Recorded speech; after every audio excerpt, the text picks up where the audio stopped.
Okay, this is part 2 of Unit 1B, and we're looking at propositions and truth values. And this next portion that we're looking at what are called logical connectors.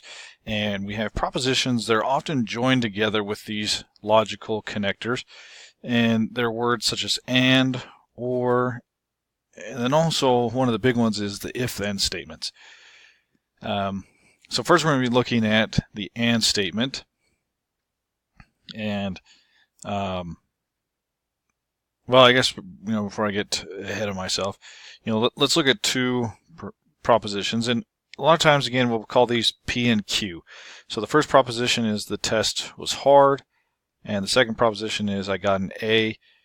If we join these together, we get a new proposition.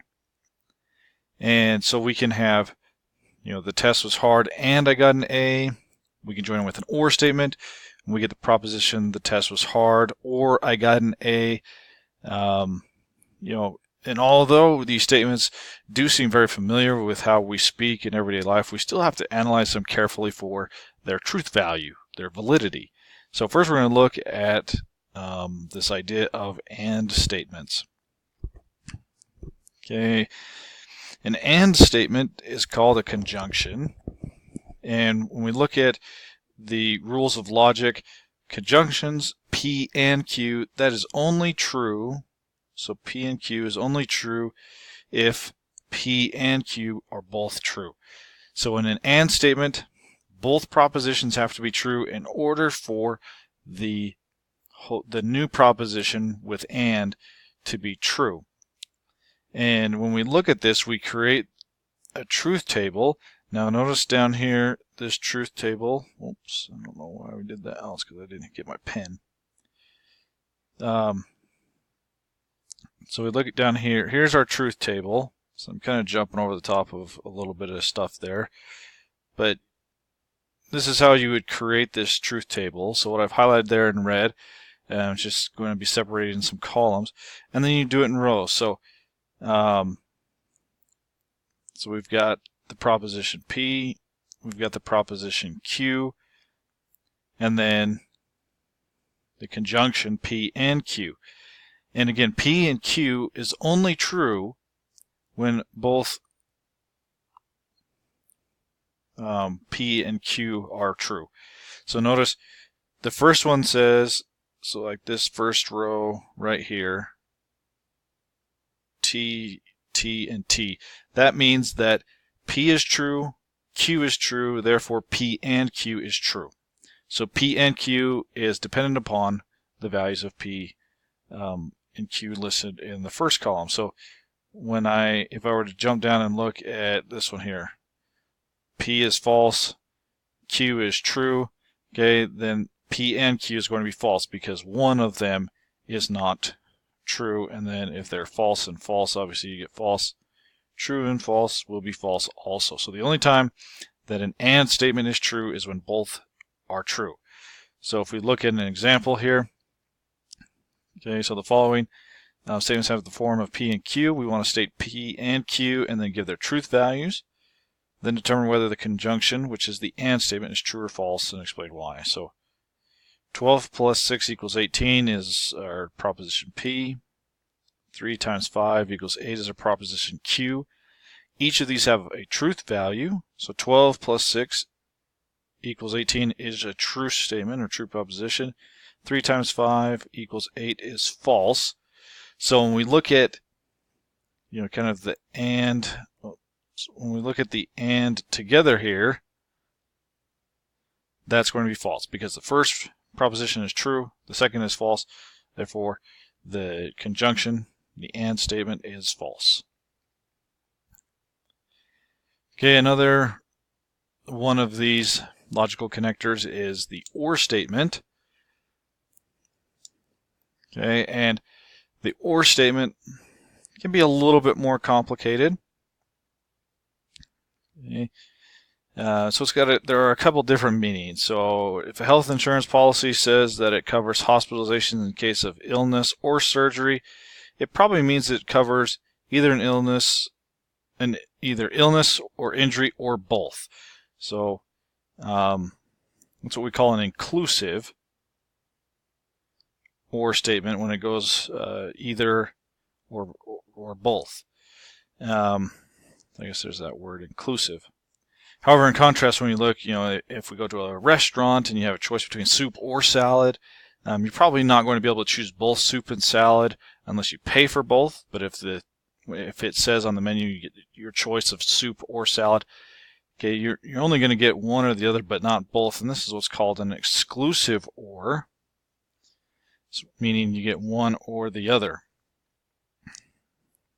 So depending on the context, that's how we can identify whether something is inclusive or exclusive.